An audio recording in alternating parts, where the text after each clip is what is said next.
Howdy there, folks. This episode of Burning Daylight has been brought to you by Stetson Beef out of Fromberg, Montana. Stetson Ranches and Stetson Beef, they're a multi-generational ranch family looking to build something that'll last long into the future, be profitable and sustainable for many, many years to come. They're a diversified operation, focusing mostly on performance quarter horses and prime pasture to plate direct to consumer beef. They got some of the best quarter horses you can buy on the market, with bloodlines going all the way back to foundation bloodlines like Peppy Sandbanger, Zanpar Bar, Two-Eyed Jack, and Doc Bar, just to name a few. And they're breeding them back to some of the best studs out there. And they're bringing you a big, shapy, athletic horse with a lot of athletic ability and a really good mind to them. They're sturdy, heavy boned, and ready to go any which way you want to take them, no matter what the discipline, whether it be ranching, roping, Western pleasure, reining, any way you want to go. They're pretty versatile. Some of the best horses on the market. Their beef is truly outstanding. It is prime beef coming from registered Black Angus cows, bred back to registered Hereford bulls. That's giving you a Black Baldy cross calf that's going to really do well on feed. Not that it matters to you, except that it's going to bring you a well-marbled steak delivered right to your door for a low price. They got packages from whole beef down to an eighth or a quarter, and then they just started a new subscription program. It's 8 to 11 pounds of USDA prime beef delivered to your door, $125 a month. If you use the promo code Burning Day or Move Your Ass, MOVEYERASS, Move Your Ass for the promo code, you'll get 20% off your first month. Quarters and eighth beef packages starting at $9.95 a pound, and you'll have to contact Jesse and Stetson Beef to talk about a full beef. But anyways, it's a great deal, excellent beef, great horses, and some of the best people you'll ever meet. Check them out online, StetsonRanches.com, StetsonBeef.com, and follow them on Facebook and Instagram at Stetson Beef. Next up, we've got Loma Livestock, the best goddamn sale barn in North America. Coming to you every Monday with a sale, 10 a.m. Mountain Time there in Loma, Colorado, 1369 12 and a half Road. Starting at 10 a.m. Mountain Time, cows and singles, the weigh up stuff will start the sale. Feeders about 10 a.m. And if you can't make the sale in person, you can check it out live online, dvauction.com. Click on the Loma Livestock tab. You can watch it and you can bid right there from the comfort of your home or office or horseback, I suppose. However you want to do it. A good buddy, George, running the show, doing a hell of a good job. You got any questions or comments for him? Or if you'd like to consign, give him a holler, 970-858-9988. Make sure you go check out LomaLivestock.com for a market report and a schedule of events. And get a chance, follow him on Facebook and Instagram, Loma Livestock. Next up, we've got Ryan Erickson and Oxbar Custom Cowboy Gear. Ryan's working Cowboy. Also been making cowboy gear for about 25 years. He's out of Stanley, New Mexico. And he's making buckles, bits, spurs, shaps, chinks, headgear, harnesses, whatever. He can make it. And it's all really good stuff, built to last, and it looks sharp as hell. He is sponsor of the Fancy Loop Friday giveaway as well, contest. So we're down to the last round. Clayton Patrick and Weston Getz going head to head. That's our 1 and 2 seeds. Anyhow, we'll I think what we'll do is we'll go ahead and announce them this Thursday at on the bull session. So the contest ends at 7:30 Pacific time, 7:30 p.m. Pacific time this Thursday, the 18th. So the day after Patty's Day. We'll announce the winner and runner up. So we got the winner and the runner up going at it. So who's gonna win? I don't know, but winner takes home a set of spurs from Oxbar Custom Cowboy Gear. Runner up gets a pair of Hondas from Nick Lute and Nick Allen Lute braided or rawhide braiding. So. Anyways, go check Ryan out on Facebook and Instagram, Oxbar Custom Cowboy Gear. Finally, last but not least, we got the official boot maker of Burning Daylight, Houston Boot Company out of Virginia City, Nevada. Jake Houston's a good buddy of mine. Been making boots for about 4 or 5 years, and he's one of the best in the business. He may not say it, but I will. Hands down, the best pair of boots I've ever had on my feet. Just excellent quality, craftsmanship and customer service all the way around. They're handmade to order, measured, all that by hand. If you can't do it in person, which is preferable, he can send you a kit to get you measured. Anyhow, it's all, like I said, all handmade, the finest ingredients. You're not eating the damn thing.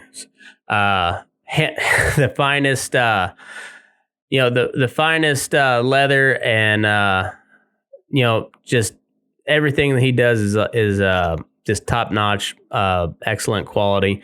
If you'd like to talk to him, you can give him a holler, 775-315-3022. Make sure you go follow him on Instagram at Houston Boot Co. Jake Houston on Facebook. So thanks to all the sponsors, and make sure you go check him out. Tell him you heard about it on Burning Daylight. So let's get into the show. I head out for old Mexico, 'cause I ain't got nowhere else to go. I'm beat up and broke down and tired of life, but I keep on riding in spite of my strife. In a little cantina down by Monterey, the vaqueros drinking, the mariachis play, and tequila keeps coming to keep my own memories down. Well, I see her looking over my way. Howdy there. I'm Matt McKinley, and we're Burning Daylight. Well, good morning to all you fine daylight burners out there. Happy Wednesday or Thursday. Patreon, you're listening to it on Wednesday, and we got a doozy for you. Regular feed, you'll be listening to it on Thursday. Also got a doozy of one for you, but just not quite as long. If you'd like to listen to the full versions, head over to patreon.com/Burning Daylight, and you can listen to the whole thing. So my buddy Zach Sargent, you may remember him from Bull Session here a while ago. I believe I can't remember who he was on with. I've done a lot of these here in the last couple of years, so it's getting hard to keep track of them more and more. Anyhow, I like this guy. He writes some really cool cowboy poetry.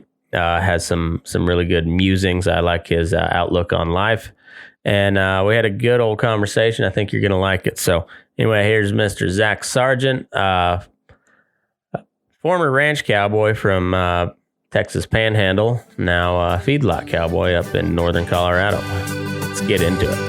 Well, I'm feeling better than I have in a while, but there's still pain down beneath this smile.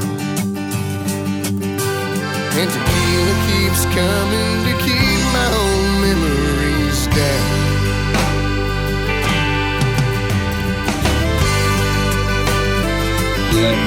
I know, and we all can't beat Dan Carlin. I don't know if I could do a 6-hour one. I didn't know what I was getting into with the Mormon deal, but it just like, man, when you set out to do something like that in depth, man, I didn't know it was going to take me years, but man. Do you feel empty now? Like, kind of where do you go from here now? A little bit, but I got Evan Hafer coming on tomorrow, so that's a pretty cool one too. And hey, I got Zach Sargent on tonight, so why the hell not? I mean, like we're just got shit going on. I'm happy to be here, man. Happy to talk and let everyone know how fucking intelligent I think I am. That's dude, I enjoy your posts a lot. Like you're very like witty, thoughtful, and I like you don't take the well-traveled road. You always have a unique perspective, and I appreciate that, man. Sure. I mean, I think a lot of that kind of comes from, I don't know, in my opinion, just try to see the other side of things because, I mean, we all kind of suffer from a mob mentality as humans. It's just kind of the human condition, Oh, yeah. And I've always just kind of thought, well, this mob looks really pissed off, but, these other guys are pissed off. Maybe let's check out kind of their input on the deal. And a lot of times if you do that, I think the world would be a lot less opinionated and angry if they would just try to take a step back a lot of times and kind of logisticize through a lot of the issues we're kind of facing today. Anyway, it's kind of my opinion, I agree. How do you, is it Sargent, right? Yep, Sargent, yeah. All right. Perfect. Yeah, I think you're 100% right, man.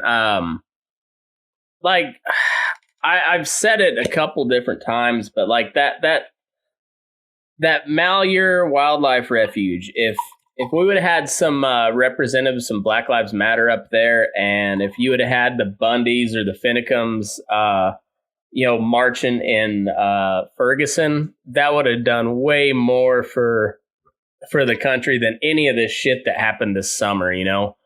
It's sure, because if you like drill down to the root cause, they're both bitching about the same thing.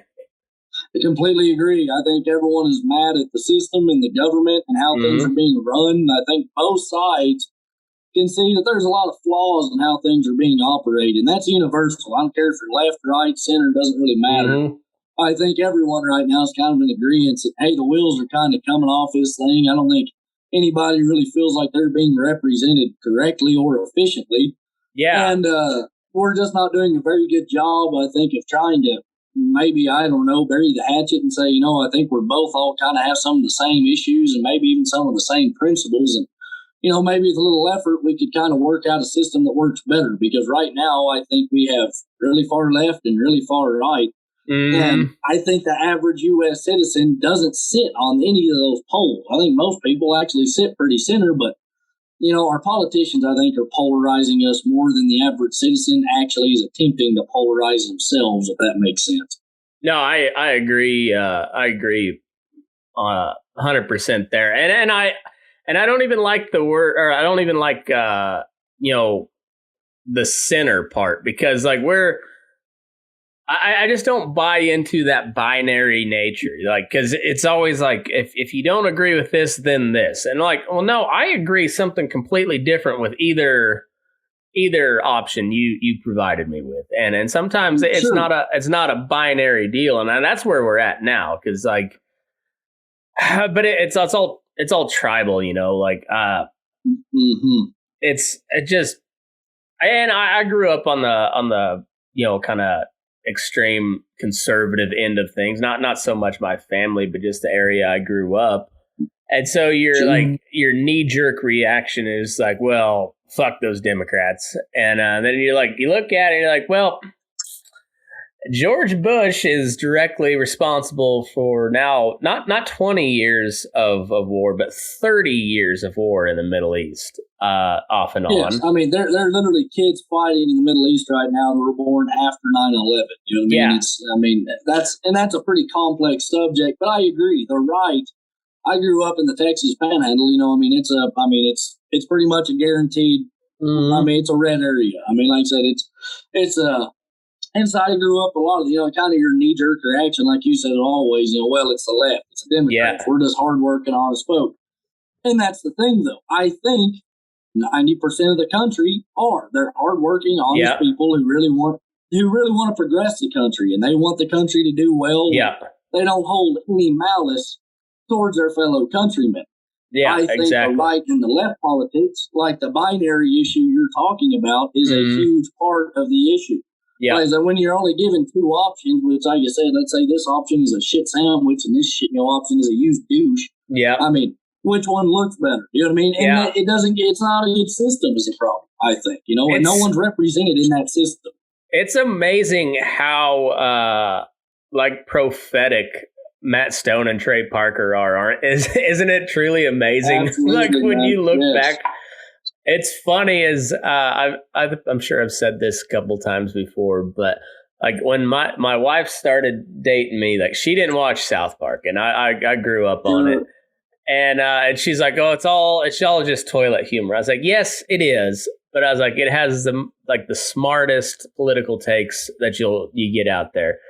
And then she started teaching at a different school, and one of her students came in quoting South Park, and she's like, you are not smart enough to understand South Park.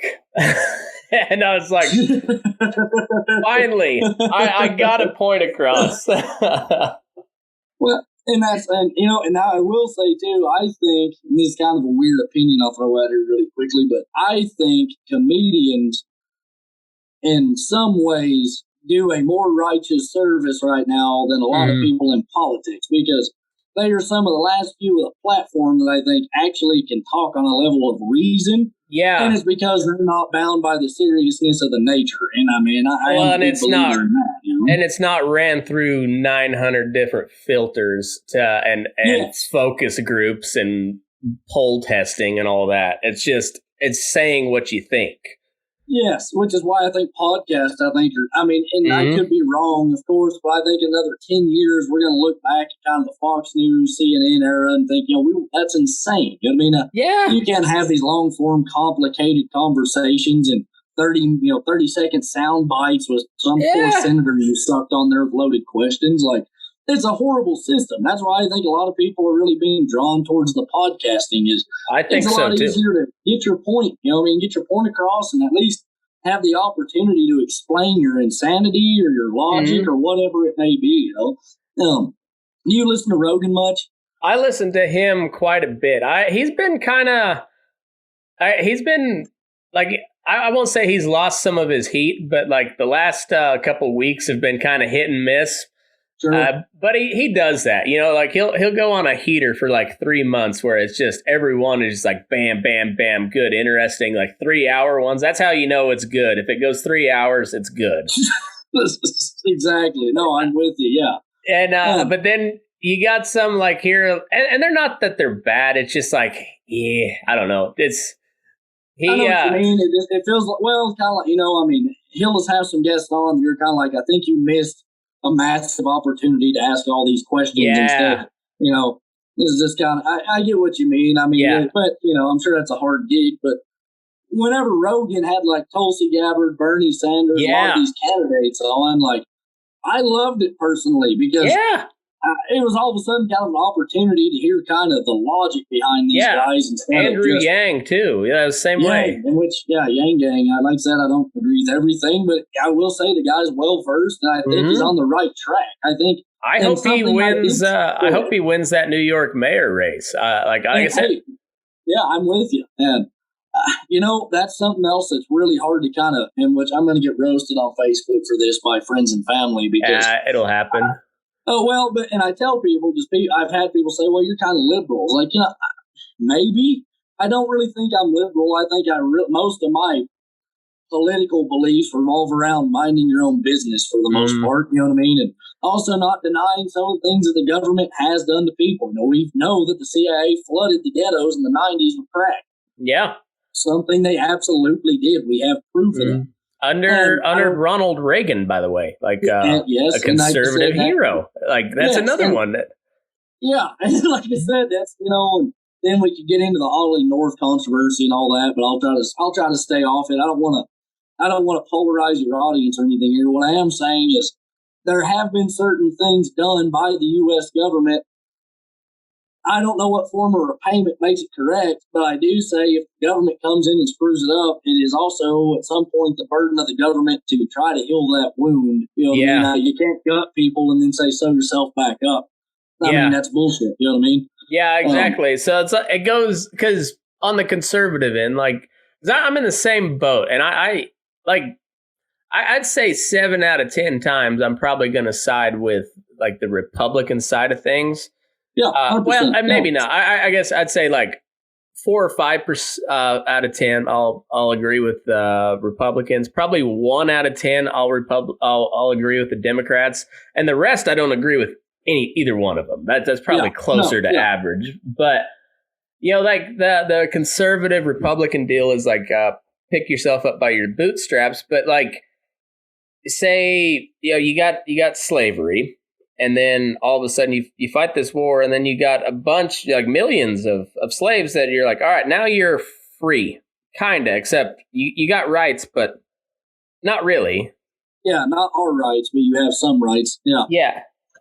And so like, and I'll probably get roasted for this, but AOC made a very valid point. She's like, it's hard to pull yourself up by your bootstraps when you don't have anything on your feet. That's a good point when you look at like how far the black community got set back by slavery and Jim Crow. Not that we had anything to do with it personally, but like no. You have to acknowledge like that happened and it caused a huge problem that we're still haven't resolved today. Well, and here's the other problem too. I think is like the buzzwords that we sometimes use that really scare people, and a huge buzzword in that sect is reparations. And as soon as you say that, people wig out. But I tell everybody, hear me out. And this isn't unique to the impoverished black communities or anything. This is just, and a lot of these small towns, and a lot of your viewers are from that are dying a horrible death. You'll see it there too. I mean, education slipping. There's really no infrastructure. Reparations can come in the form of better education systems, or even guaranteeing the fact that you can get to school, or better health care, better community programs. And that's not unique, like I said, to Compton. I really think that's a push that needs to be made nationwide, because I went to a small school. I graduated with 12 kids. We had 50 kids in the whole high school. There wasn't a world-class education. You know what I mean? That's not a diss on any of my teachers or the school or anything. I'm saying there's not infrastructure in place to give that much of an education. You know what I mean? There's a lot of these things, kind of like, socialism. People hear the word socialism, and it scares them. I get it. But then I tell people, well, do you plan on drawing Social Security? And yes, well, that's socialism. Social Security is, that's a socialist policy. And I usually use that to kind of wrap around to, this is going to be kind of a long tangent. I'll try to keep it brief. Go for it. Kind of like, let's say, universal health care, which I'm not a proponent necessarily of universal health care. It can go very wrong very quickly. But there's also the fact, in my opinion, that the government is the one who came in and screwed up health care costs. Absolutely. Same with college. When the government started offering these student loans out, which is guaranteed cash money for these colleges, price of tuition skyrockets. Now you can't afford to pay for college with a 25-hour work week at minimum wage like you could in the 70s. It doesn't work. You'll never be able to afford it because the government starts offering this government money. It's a guaranteed thing. And that happens to crater nearly any system. Yeah. So, and you look at the number of majors that got added since the 50s, because it used to be, they had a very robust curriculum, and we also had one of the best education systems in the world, especially higher education. And then, like you said, it's they offer all these grants and loans, which are fine, but then it's a guaranteed loan by the government, and that means you can never default on that debt. So never. If you file for bankruptcy, you're still on the hook. It doesn't matter. So the big story behind that is the colleges don't give a shit. That means they can add this curriculum, they can add this hot tub, they can add this new cafeteria, and they just keep charging and charging and charging and charging for it. And that's why, I mean, used to be you had to have a high school diploma to get even the basic amount of work. And now you almost have to have a master's. I mean, not a master's, but a bachelor's degree to do that same.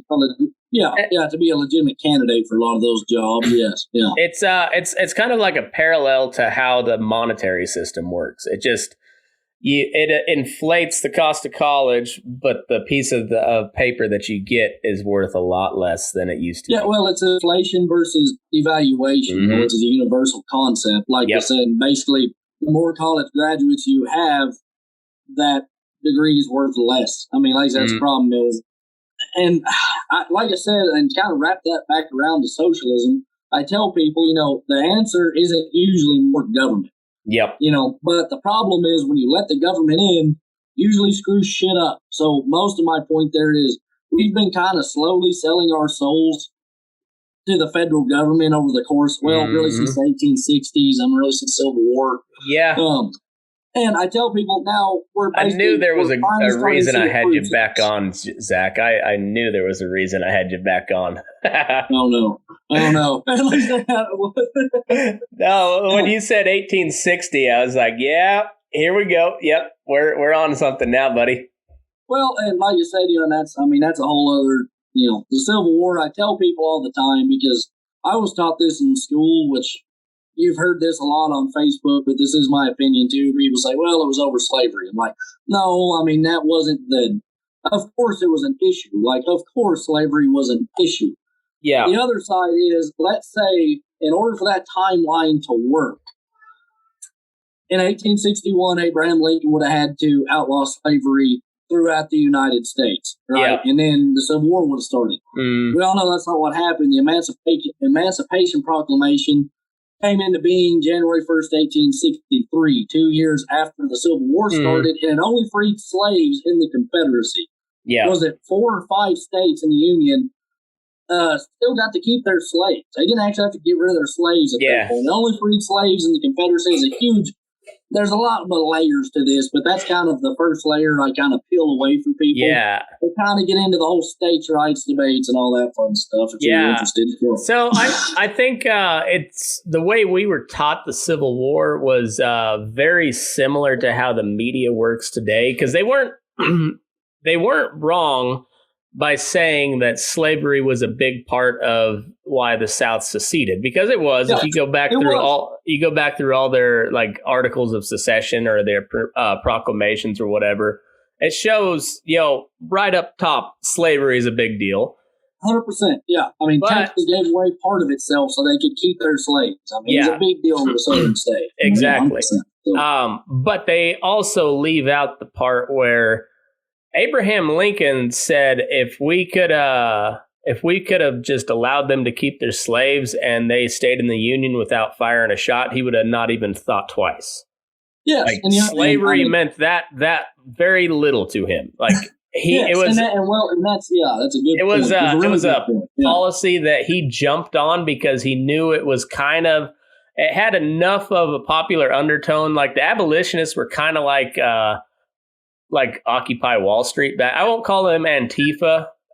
You know what? They were kind of like Antifa if you look at John Brown. If you look at it. John Brown he would have been considered, he's an extremist by today's nature, too, even in history. He would be considered an extremist. So. It's hard to say which side he would have been on, but I would say he would have been the progressive of the day, so he would have been basically considered Antifa. Probably. That's the other problem. Those correlations are, it's not a great comparison, but it's that's super hard to make. You can't really. It's hard to tie in cultural norms from 150 years ago to now. Yeah, exactly. Belief systems, no, they were completely different. But as far as how the it's a very poorly made comparison, but it kind of fits. I get where you were headed with it. the other thing is too, though, and someone's going to put this in your comments. I don't know when, but they will. They will say Abraham Lincoln was a Republican. If you catch that guy at the bar, he will then explain to you how the parties at some point swapped, and the old time Democrats are now Republicans, and the old time Republicans are now Democrats. So shut the fuck up. I know what's coming, and you know what it is. Like, I don't want to hear it. No offense to anybody watching. I mean, I'm so sick of hearing that reply. So sick of it. Yeah. It's funny is how many of the conservatives today will tell you about how we have to have like strong alliances overseas and how we can't and they'll say, yeah, I can't. I had another one up, but I'm drawing a blank on it. But as another classic conservative talking point, and then you look at like George Washington. Oh, political parties. That was the other one. Yeah, he said avoid political parties and avoid foreign alliances in his farewell speech. That's literally two of the main key points he hit on. And you look at every conservative influencer right now, they will talk about how it's, the left and the Democratic Party. Like, it is both parties have got us here so far. Yes. Yeah. By the way, Dan Gibbons says, Zach, did you know that Abraham Lincoln was a Republican? Oh, well, thanks, man. Yeah, I'm aware. I'm aware. Possibly a log cabin Republican. Anybody's curious about that? Give that one a Google. That'll be.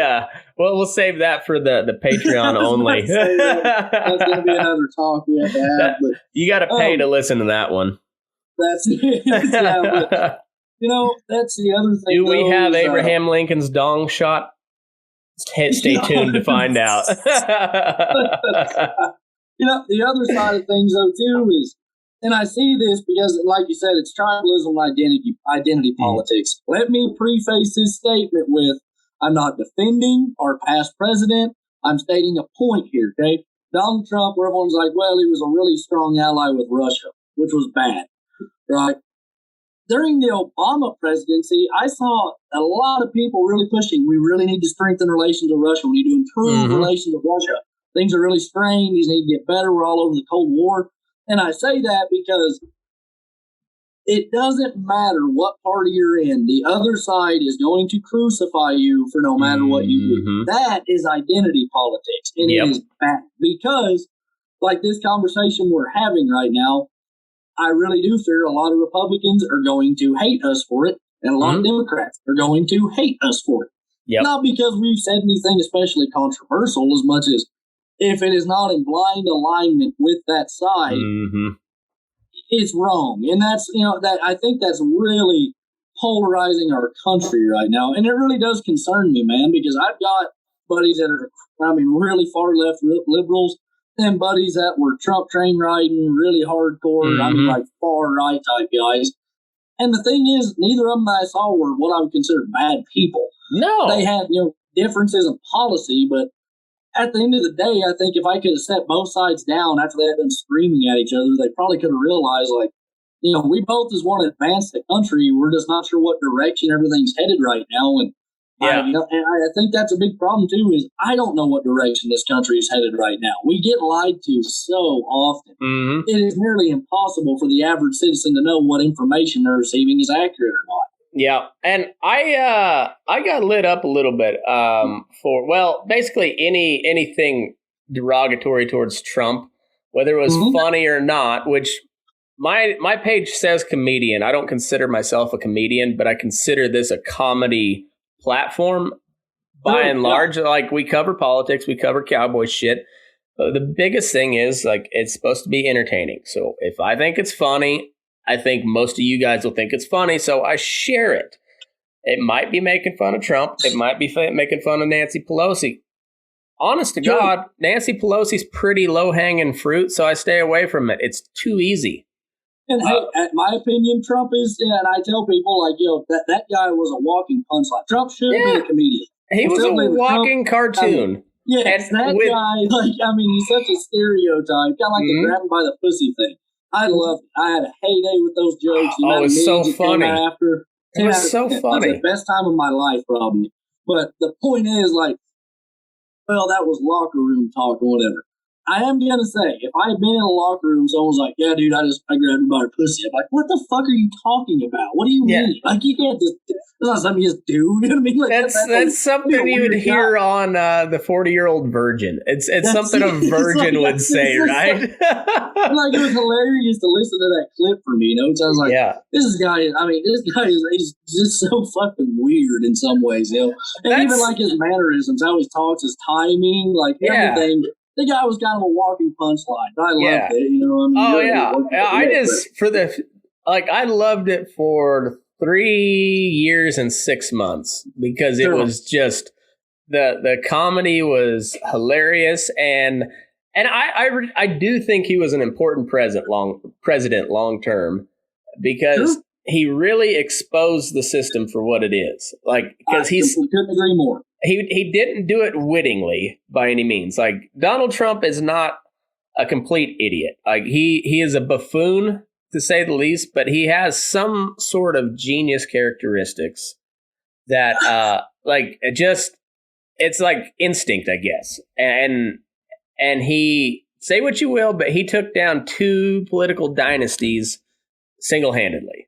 Clinton's and the Bush. And he couldn't have done it to better people. Couldn't have done it to better people.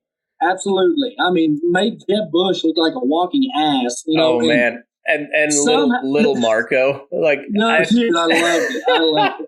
And low energy. And like even his nicknames, I think, are fairly genius because he's really good at making these off-the-cuff like Crooked Hillary.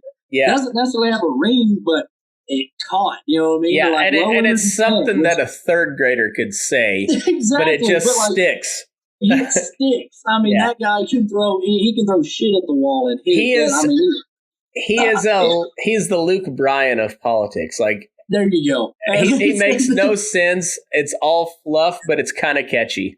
That's it. But for some reason, like my favorite might be he's like low energy Ted. Because I never saw Ted Cruz low energy. Every time I see him now, I'm like, that is a cut, soft, dick guy. Like, that is low energy Ted. Oh, and Dan Gimmons just said horseface Stormy Daniels.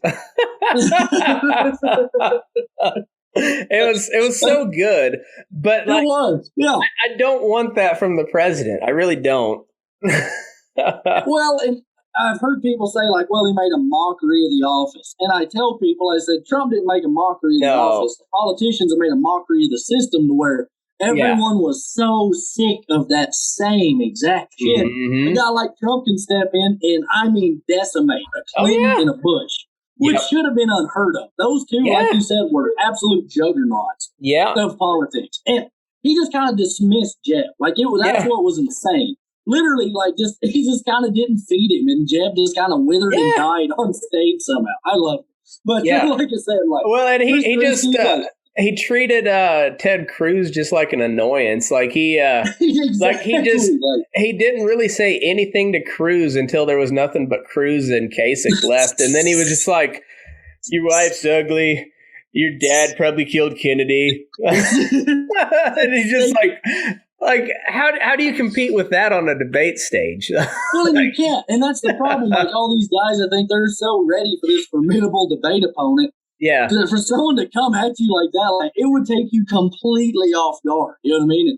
Kind of like if Jordan Peterson stepped into our conversation right now, like I would be reeling. You know what I mean? I'd be like, I'm so unprepared for this. Like, like it's the same concept, you know? Or it'd be like if you get into like one of the real wild bull sessions and you drop Joey Diaz in there and like, and he's just like, try to catch up, motherfuckers. Like, you can't hang with that. Shit, like, and I think he did, and even like with Hillary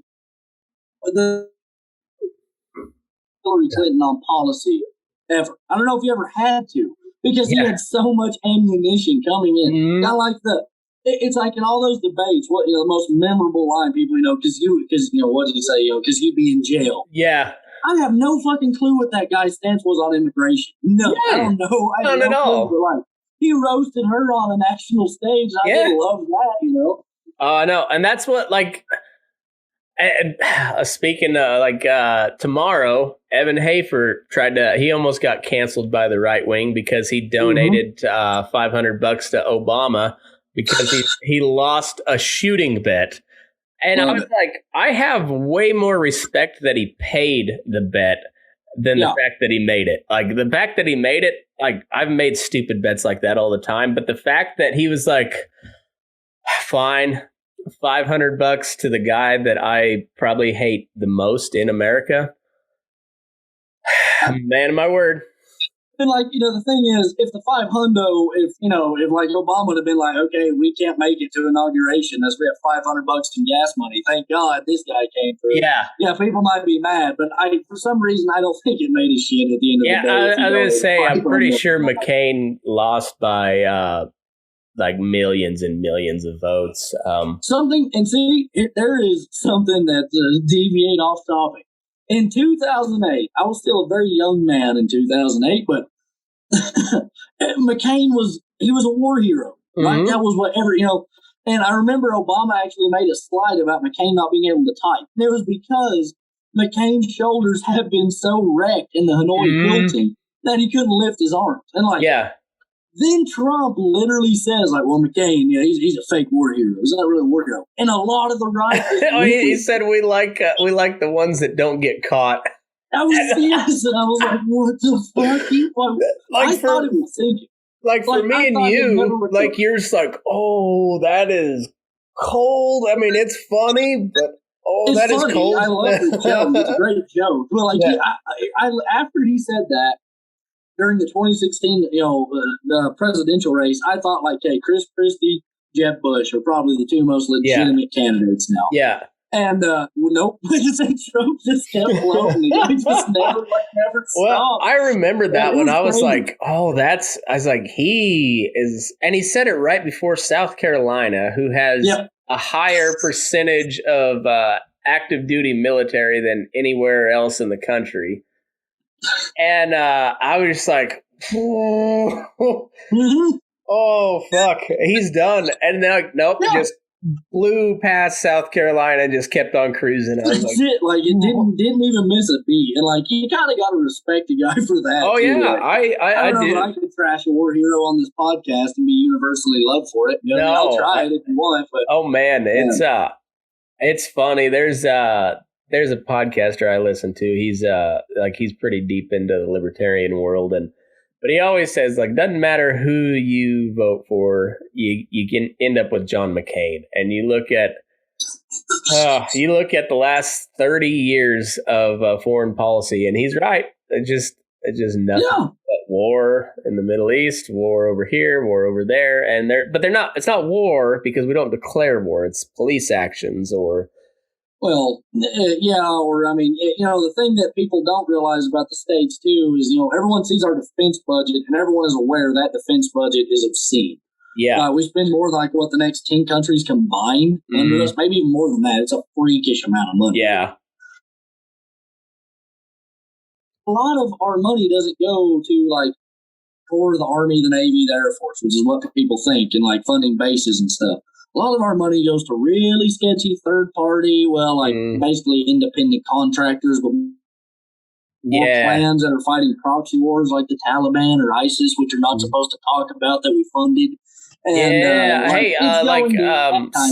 Saddam Hussein, maybe. We funded him, gave him the chemical weapons, which he used to take out the Kurds. He did, yeah. Bin Laden, we trained and funded him back in Afghanistan. They were called the Mujahideen. Yeah. But the big argument there is, like, if we would have just stayed and built schools then. Nah. Like, if you look back all through history, like, all the great empires, they invaded Afghanistan and they eventually died. And which I tell people too, like, just. Let's imagine this. I didn't lose you, did I? No, we're good. Keep going. Okay, like let's just imagine this. Like, tomorrow, let's use Afghanistan. Like, these Afghanistan soldiers are running through New York City, And there's a few, local gangs or militias that form, of course, to repel this attack. They end up basically stomping the shit out of us. We get a few kills here and there, but they're obviously the overwhelming force. And then they gather all of us like, you know what? We're going to build schools. We're going to fix your politics, and you're going to love it. It's going to be great. And like, would you accept that, or would you might be like, I would rather you just don't and be here? Because no, you would probably be thinking like, I don't give a shit if you're going to give us all stimulus checks for eternity. I would prefer you're not around. Would be my end goal. They were the same exact way. They don't want us there. Yeah, exactly. So, like, if you remember back, obviously you can't physically remember it because we weren't born, but World War I, we're trying to stay relatively neutral. A fella named Pancho Villa raids a bunch of towns in southern New Mexico and southern Texas. And we sent the army after the motherfucker. We didn't catch him, but we invaded Mexico because this one motherfucker killed some people. And granted, he wrecked some havoc. But that was still back in World War I when we were not near the empire we are now.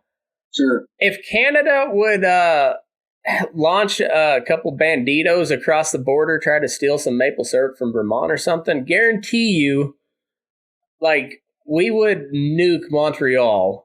I mean, maybe not nuke, but we would carpet bomb Montreal like that. There'd be so many drones. We would be Canuck hunting in seconds. Yeah, it would not take long. Yeah, respect all the Canadian listeners, but with good reason. Sure. But yeah, now just imagine that you're Canada and you have us just like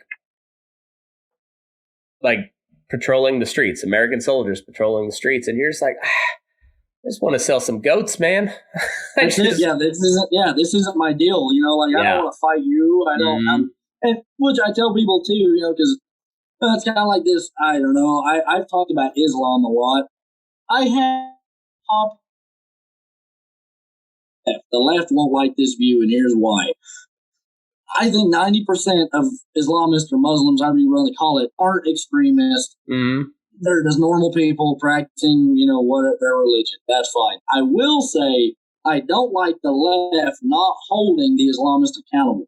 Yeah. You really hear the left lately really pushing, the most dangerous people in the States are, basically right-wing extremists. And to me, it's like, yeah, of course, there's more of them here. Yeah. Obviously, we're in closer proximity. The thing is, if tomorrow you and me announce a Draw Jesus contest, everyone show up and draw your favorite character of Jesus Christ, I think that would probably go off without a hitch. A few people would call in some nasty Facebook comments. CNN would do a hit piece on us, but outside of that, no, not much done. Yeah, go. I bet you could probably even contest. I bet you could even get Westboro Baptist to protest you if you held a Draw Jesus contest. We could probably get them there, but I wouldn't be scared that I would be decapitated for it. No. I'm not putting on a Draw Muhammad contest because I am 99% sure that somebody's backpack is going to explode. It's just I do think the media needs to do a better job holding those people accountable for the violence that they do partake in oftentimes. Yeah, absolutely. I think there's that. And I think like us on the, that grew up on the, especially like where we grew up, Bible Belt, we've got to stop looking at Islam, the religion itself, as being the all-encompassing evil. Instead, treat Al-Qaeda and ISIS and all these Hezbollah, all these groups, treat them like Westboro Baptist or like these shitty militia groups that still think the South is going to rise again or whatever, like all those groups, those are the same thing as Al-Qaeda and ISIS. But the problem is, like we're seeing now, is they're talking about domestic terrorism. Well, the more and more you pull reasonable people like Ron Paul or say like Milo Yiannopoulos for his kind of dumb as he is, obviously he's an attention whore. He just converted to being straight. Fun facts. Give that a Google. Oh, everybody. Did he really? Give it a Google. Yeah, he's now a straight man, he says. So that's neat. Well, that's fun. That's a cute little twist, ain't it? Found whatever he's looking for, I guess. I don't know what they got to do. So you just look at that and just take it for what he is, because like that's what he is. That's an obvious attention grab. Whatever. I don't know. Maybe it's true. I don't fucking care. No, wait. No. Yeah. That's kind of what I'm thinking too. I'm not a big believer on the conversion part of that. I don't have any experience in that. I don't think you try that and go back. I don't believe in bi people. Say it right now. I think you have commitment issues if you're bi. I don't care if you're gay. Be gay. Be the biggest gay you can. Be straight. Fine. Be trans. I don't give a shit. I don't believe in bi people. I think bi people are just indecisive. I'll say it right now. They're hogging up all the good real estate. Because if you hear of a good bi chick, you're like, oh man, that's sweet. You know what I mean? Like she's probably pretty hot. Gets all the dudes and all that. She can probably steal your girlfriend because girls are disgusting. You know what I mean? They look awful naked. I don't believe in bi people. I don't believe any of you. I think you're all dirty liars and you're plotting against the rest of us. Firmly believe it. You hear that? Now I'm going to ruin this show. That's all right. I love it. I fucking love it. I don't remember what we were talking about beforehand, but because I like that take. Sure. Some about Milo Yiannopoulos, and we got off your attention. Oh yeah, we have to but like if you don't let him say what he's gonna say on Facebook, as long as he ain't actually like directing violence towards somebody, like that's the only time your speech isn't protected, was when you were calling for violence on somebody else. Yeah, 100%. Yeah, no, and like that's words don't hurt people. Yeah, I agree. Yeah, exactly. So like the whole like they call it insurrection at the Capitol. Like, give me a fucking break. They're calling them insurgents. No, there was a fucking riot, and not even a very good one. I felt like it could have been organized better. Oh yeah. Yeah, seriously. And if that's the organizing that we can expect from white. If that's the organizing we expect from right wing, we're fucked, guys. I mean, like, we might have all the guns, but if that's all the organizing we can do, we're fucked. Yeah, and that I tell the other thing, like the insurrection. I tell people like it wasn't a violent mob, and it wasn't a violent mob because nobody was strung up from a light pole after it was all said and done. You would have known if that mob was inherently violent. They got in, they got into the building. I mean, all that was left was, like I said, the disembowelment and decapitation of everybody we hate, but nobody did it. So I was gonna say they didn't go full Gaddafi and sodomize. Great video. Swalwell, Eric Swalwell, he didn't get sodomized in the street. So no. It's a great video. Being sodomized by a bayonet in your last moments. Oh, man. Really, I think encompasses our fight for freedom in certain countries, in my opinion. I think so. Yeah. And we're not far from that shit happening, I don't think. I agree with you. And which I'm not advocating for it. Behind you? Yeah. Yeah. I've thought about taking that down at times because that's considered a terrorist flag at this point, but so is the come and take it flag. So like, no, I just, my thought is at some point that people will stand up, and my heart is with the people.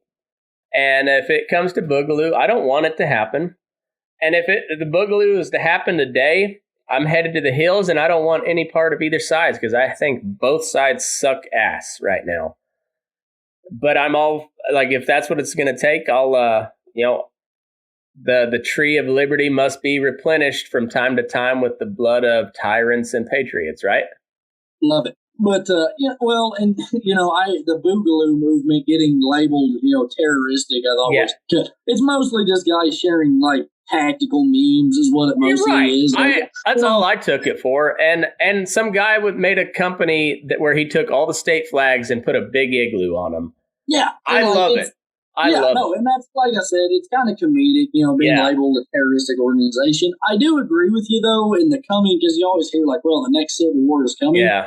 I'm concerned about either side pulling off the dub right now. Yeah. Because let's say the right, like I'm talking about the extreme right. Let's say the extreme right wing wins, and it's like, okay, we're taking it all back, and now gays can't get married, and here's a long list of shit, and we're gonna fight all these proxy We're gonna wars. throw you in prison for marijuana again. That's it. Yeah, marijuana is illegal again because alcohol's fine. Do all the alcohol and cigarettes you want. Don't smoke weed. It's nonsense. And that worries me. And then the left worries me mostly because I think liberal economic policies are comical at best, and I would say borderline like dictatorial. I'm gonna botch that word, but very oppressive at their dictatorial, worst. I think is what. There you go. Yeah, I gave up on. I was gonna botch it, but it's kind of like the Green New Deal. Whenever I read through that, it actually did scare the hell out of me. Well, what you're talking about, they didn't come out and say it. What they were literally advocating for was seizing the means of production. That's what that whole bill was about, which is literally Communist Manifesto 101. The government has to seize the means of production. It was terrifying to me because, like, oh, wow, these people have no idea what they're getting into. And I also advise anybody who wants to read up on that a little bit, go look up Jordan Peterson and some of his talks, basically on socialism and the fall into communism. Read the Gulag Archipelago if you ever get the opportunity. Kind of will open your eyes to have some of those leanings to really what the pure evilness of those people were. Like I said, and it's something you should be concerned about too. Everybody should, in my opinion. Yeah, well, that's exactly right. And then if you look, and I hate the left-right spectrum because it doesn't really, because it puts everything in a binary perspective too, because you have to be, and you look at usually how that binary system is supposed to go is like on the extreme left end is good and on the extreme right end is bad, or vice versa. But they have Stalin on the left end, I guess, and they have Hitler on the right end. Well, those are both two of the most evil people on the face of the planet. So yeah, not well thought of type. I don't really want to be in between either one of those. And I agree, and I do get what you mean by the binary pattern establishing. It is dangerous. I have a lot of what I would say would be considered maybe libertarian type leanings, but I also have a lot of problems with like the Libertarian Party, mostly not running realistic candidates for realistic policies to institute change, which is one reason, like I said, I think libertarianism is a great movement at its base. The problem is I've never met two libertarians who can agree on what a libertarian is. Oh, man, and that's right. And, yeah, and that's the thing. I think it's like the whole country is kind of experiencing libertarianism right now. And and because they look at what is going on, they realize like this ain't working. And I think the people that are going right back to like the tribalist mentality, that's probably half the country. So like say half of people from both sides, and the other half is like really just looking like I don't like any of this. But then that just goes, I mean, it's just a microcosm of the libertarian movement in general, because you have like your left-wing libertarians, you got people like me and you more on the right-wing side of things, but still just like liberty, but like nobody can agree on anything, and then nobody's pure enough. I fucking hate the purity test. God damn it. Oh, well, that's the libertarian purity test will drive you insane, because it's, basically privatize all of it. Everything has to be private. If you think that there should even be like a community pool essentially for, maintaining your roads, and you're a communist asshole. That's of course some of the issues facing that party. But I will say, Donald Trump killed classical republicanism. I think he killed it, because who the fuck do you run after Donald Trump? I want everyone to tell me that. Who's next? Yeah, exactly. Are you going to pedal Ted Cruz out there? Like, is that your goal? Or imagine running Jeb Bush after Donald Trump. Dude, he'll not in a million years, right? It doesn't work. Yeah, Cruz might have had a chance had he not gone to Cancun. Well, and that guy is a PR nightmare. In which I really expected better from him just from a PR standpoint. I mean, Jesus Christ. It's one of those things like, dude, read the fucking room. You know what I mean? Like, right? Well, I lost followers for making fun of Ted Cruz, funnily enough. But I know, it's okay. My mom, if you see this, I love you. She was mad at me over some comments I made towards Mr. Cruz as well. But love you, Mom. It's okay. I'm not even a Texan, but at this point, Ted Cruz is a U.S. senator, which means I help pay his bill. And if he's a representative from Texas in the U.S. Senate, and the entire state of Texas is under a state of emergency, as funny as that might be, because, I mean, you Texans kind of didn't really have your shit together. Not all of you, but, whatever. No, the irony's not lost on me. Trust me. Yeah. I like it's like, don't get me wrong. But still, Ted, if I'm paying your bill and your job is to represent Texas in the Senate, I would expect you to be, if not in D.C., in Texas during a state of emergency for the state of Texas. You stupid son of a bitch. I don't know if you could have done anything, but you could have called some people. And which I've had people like, well, what'd you expect? Did you want him to shovel snow or what? It's like, yes, no, I'm not expecting that. But and fair enough, if that's what you want the guy to do. But at the same time, it's like, if he could at least be stateside for it.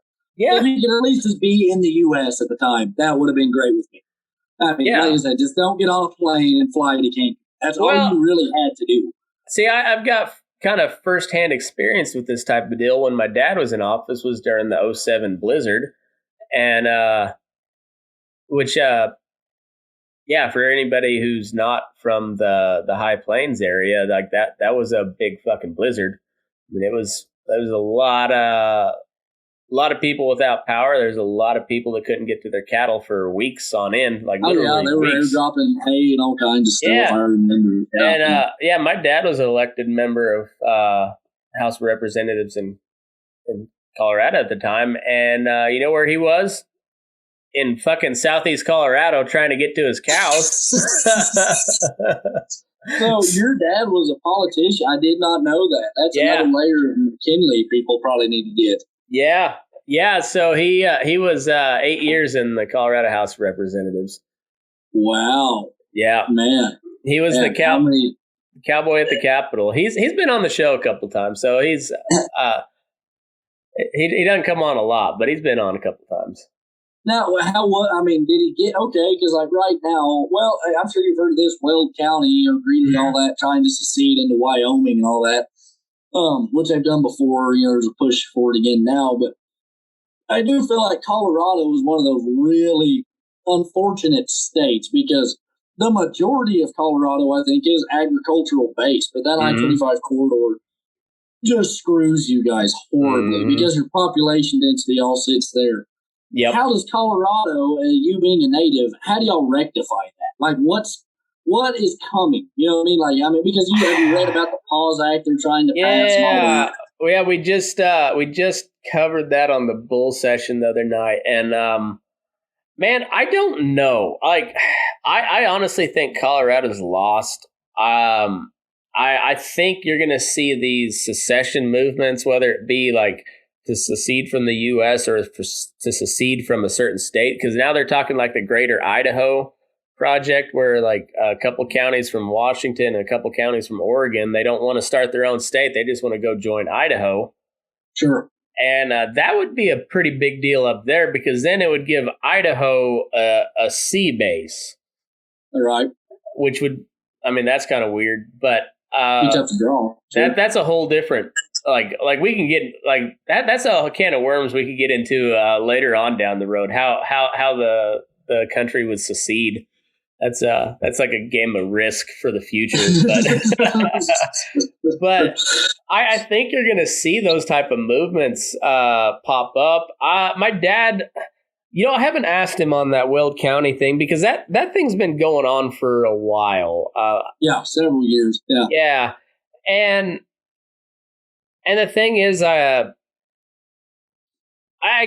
think I would say my dad's thoughts are general thoughts about it, kind of like mine. Like, I love it. Like my dad went out and he camped during occupied Denver. He camped with all the protesters, and they he got roasted in the Denver Post. But he's like, I'm glad they're protesting. He's like, I don't think they have any idea what they're protesting, but he's like, I think their heart's in the right place. He's like, I don't know what their solution is. I don't think they know what their solution is, but they're protesting for a good reason. And so he was out there, and I think his heart's with those Weld County people, but he's a pragmatist. He knows it's not going to happen. He's been in politics. He's been, deeply, intimately involved in politics, and unless Wyoming wants to send troops over to Weld County to help Weld County go ahead and do that thing, and it sounds crazy, but I think the way it is right now, I think that's probably what would have to happen. And that's I'm on your team with it. There's no way Colorado's letting go of Weld County. It'd be insane. They're not doing it. No, they got all that agriculture. It's the biggest county in the state, landmass wise, and it's also got the most oil, most gas, and the most some of the most agriculture. I don't know for sure if they're the most, but they're top three. They feed a ton of cattle, from Kersey and all those yards. They feed, we feed a ton of cattle in that part of the country. Oh yeah, yeah.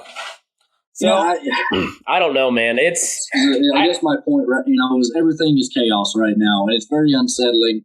I want everybody to kind of maybe back off of their, whatever hill you're prepared to die on. Take a look around and make sure it's one worth dying on, and make sure that you're not standing on the wrong hill. Is something else I think everyone needs to think about right now. That's the thing with me is major issue. That was the thing with the whole Capitol riot. I was like, you're gonna do it over a fucking election for a cartoon character. That's when you're gonna finally let your anger overflow enough to where you basically invade the U.S. Capitol. Well, and like I said, it's, I think people are just mad. But I was like, where was all this anger when they told you couldn't open your business? Like, where was all that? 100%. Like, where was all that? And Donald Trump, where was your anger at these governors for shutting down the economy, wrecking your chance to get reelected? Where were the lawsuits then? And God damn it, man. And I think a lot of that is a buildup too. I think that part of what we're seeing is people are finally kind of at their tether line. You've shut down how people do business. You've shut down how we basically get to hang around each other. Some of these states have insane mask mandates. Oh, it's ridiculous. I think people are just kind of finally at the end of their rope. I mean, how long can this? I think a lot of people now are thinking, how long can this sustain? I mean, because, and as you know, anytime you give a government that much power, it's very rare that they just give it back. Yeah, exactly. And that's what's scary, and it really is. It scares the hell out of me anyway, because these guys, like it or not, you don't usually want to become president or governor of a state or whatever. Typically because you are this insanely humble person. That's not universally true. A lot of these guys are, like it or not, they've been fighting to the top their whole lives, and that's their goal. They are power-hungry people. Like I said, not universally, but there's a lot of truth to that. That's something to be wary of. Speaking of which, because like I said, low-hanging fruit, it's not something I typically peddle in. So I can make fun of Newsom or Pelosi for their for any number of their hypocritical stances, but Governor Greg Abbott, who at one point was a conservative icon, if I remember right. Let me pull up this meme I made the other day, and it might seem a little well, it's in poor taste for sure. I'll come out and say that. I'm known for that, but I think it was warranted because this motherfucker, he goes right along with all the liberal governors of these liberal states, and then then the other day he decides well, I guess the heat's off, so I can go back and open up. So this was my contribution. Rolling back mandates. Let's see. Oh no, that's in great class. I love it. The people of Texas, I think, are really going to enjoy it. I hope so, and I can't see any clapback for that me myself. But it's like, man, it's like if I hired you and said, "Perfect, you start Monday morning, 8:00, whatever," and you roll in at Thursday at like 2:30 in the afternoon, and you're like, "Hey, I'm here ready to start work. Let's do it. We're going to fix it." Yeah. Oh, okay, but you were supposed to be here Monday morning. Like, thanks for being here, but you don't get credit now. Like, God damn it, man. If the title of this podcast isn't like, I don't know, embarrassing cripples or something, then I'd better you don't publish it, to be honest. That's Perfect. What I want the highlight of this whole thing to be. Exactly. Well, Greg Abbott is a crippled man who sold out. He sold out like a son of a bitch. And but hey, rolling back mandates, just wheeling across the landscape, spreading liberty. Love it. I'll give it 8 out of 10. Hell yeah. So I see your general audience loving it. I really do. Perfect. Well, I think we'll call that good for the regular episode. We'll discuss our secession theory here later. We'll just spitball some ideas. But for everybody else, where do they find you, Zach? Facebook is Zach Sargent. Currently have a book out, Texas to Teton, which on my last appearance of the podcast, I said I would put a link up, and I haven't done that, but I will. Perfect. I think I also promised Matt a book, which he hasn't got, but he will. Hey, I know how that goes, man. Man. I'm sure I promised you a hat or a shirt or something at some point, but you will get that at point 2. It's fine. Like I said, if you guys, kind of my niche, I guess, is I really enjoy writing cowboy poetry. And, if you ever want to check me out there, go to my Facebook, give some of that a read. I think you might like what you see. Yeah, we'll keep sharing it. I enjoy it. Go follow him, Zach Sargent, on Facebook. And if you'd like to hear our theories, go to patreon.com/burningdaylight, subscribe, and you can watch along with us. And other than that, live your ass. We're burning I daylight. head out for old Mexico, 'cause I ain't got nowhere else to go. I'm beat up and broke down and tired of life, but I keep on riding in spite of my strife. In a little cantina down by Monterey, the vaqueros drinking, the mariachis play, and tequila keeps coming to keep my own memories down. Well, I see her looking over my way. As we dance together, she tells me her name. Esperanza, she whispers, it's then that I know she's stolen my heart, but no intent to let it go. Well, I'm feeling better than I have in a while, but there's still pain down beneath this smile. And tequila keeps coming to keep my own memories down.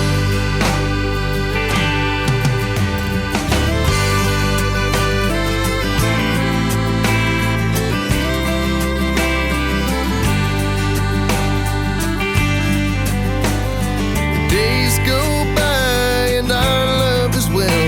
There's a passion that burns in her eyes, I can tell. She says she must go away for a night, so off to the little cantina I ride.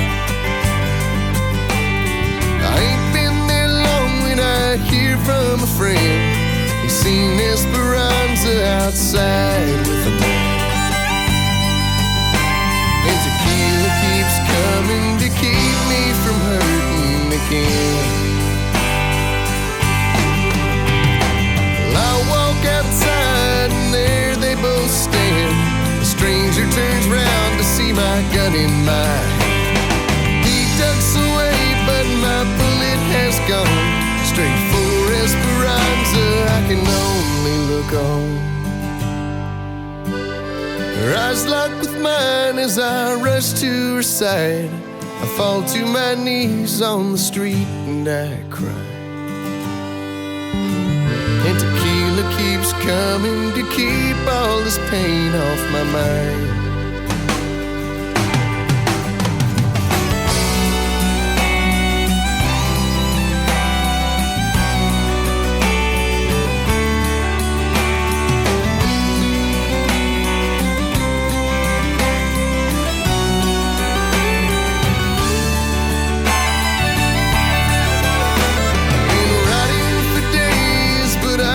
Stop now, federales behind me will catch me somehow. Fear's taking over, I only ride on to think of the days before my hope